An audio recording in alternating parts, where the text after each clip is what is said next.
Sveiki visi, dabar nežaidžiu Minecraft'o, tiesiog žaisiu, bet aš jums turėsiu papasakoti vieną dalyką. Truputį jūs žiūrėsit, kaip aš žaisiu ir pasakosiu.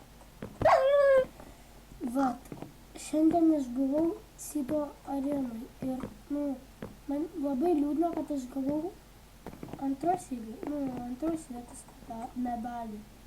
Nesvarbu, nes pirmoje vietoje ten leviatį buvo kepurė mūsų mano krepšinio komandos, kur čia šiandien, tiesiog šiandien man nuostabu, bet žaidžiu krepšinį.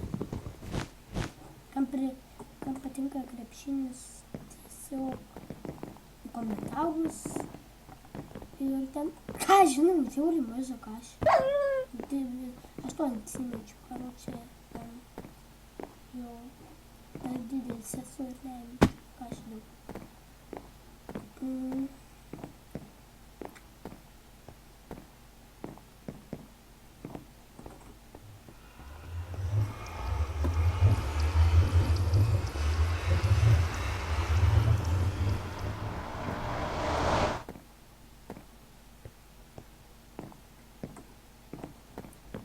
Jo.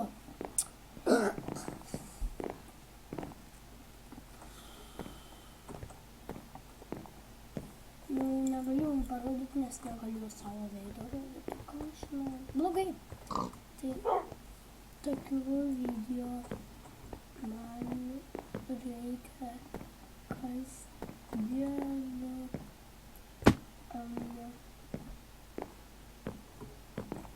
Taip. Jo, jeigu jūs laimėjote pirmosios medalius, antros, komentarus ir laikų dėkit, prenumeruokite. Toks bus šiandien trumpas video. Tai aš jau noriu pasakyti. Viso gero.